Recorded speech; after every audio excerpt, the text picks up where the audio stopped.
In September 1939, the German Reich and Soviet Union invaded Poland, launching the Second World War. The invasion led to staggering loss of life. Throughout the war, nearly 6 million Polish citizens, 3 million of them Jews, perished. In occupied Poland, the Germans introduced capital punishment for every form of assistance to the Jewish population. Stanisława and her daughter Halina Kamińska of Sosnowica in the Lublin region hid a man of Jewish origin, whose name is unknown. All three were murdered by the Germans. Soon after taking over Sosnowica in early October 1939, the Germans murdered 30 Jews.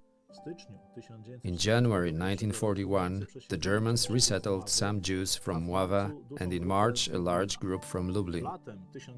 In the summer of 1941, the German occupiers set up a camp for Soviet prisoners of war near the settlement.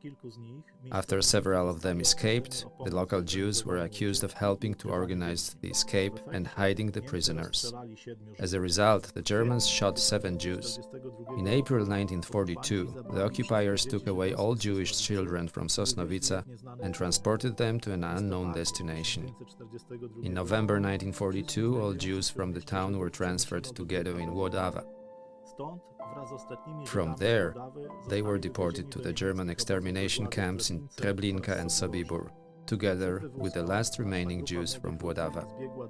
Before the deportation date, a large group of young people fled to the surrounding forests. Some of them managed to survive until the end of the war. Stanisława Kamińska was born in Radostowo on 22 April 1891, and her daughter Halina was born in Chorodło in 1926. Unfortunately, the identity of the third victim was unknown. All we know is that he was of Jewish origin. He was probably a long-term acquaintance of the Kamiński family. During the occupation, he lived in the forest near the settlement of Karolin and was fed by the Kamiński family in exchange for working on the farm. About 2 weeks before being murdered, Stanisława Kamińska sheltered him in her house, probably because the temperature had dropped due to coming of the fall. One of the inhabitants of Sosnowica found out about the murder and reported it to the Germans. The exact date of execution of the 3 victims is unknown. The witnesses who gave evidence mentioned different dates, whereas the official certificates indicate the death date as 18 December 1942. As recalled by witnesses interrogated by the Committee for the Investigation of Nazi War Crimes, a place where the bodies were buried was designated by the village head, probably Tadeusz Pogonowski. The square next to the mill and the nearby park were frequently used as a place of execution. Edward Tabaszow and Benedikt Zając were ordered to dig a pit for the bodies next to the mill belonging to Stanisław Topolski. The victims were brought there by 2 or 3 Germans.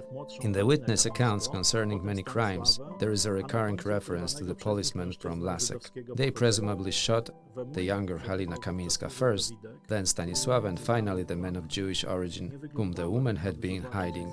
Józef Dawidek was staying at the mill at the time, and he testified many years later. I didn't look out to see the execution because Halina Kamińska was my school friend, and I simply couldn't bear to watch her die. Historians estimate that during the Second World War, Poles rescued tens of thousands of their fellow citizens of Jewish origin. The German occupiers killed about 1,000 Polish rescuers.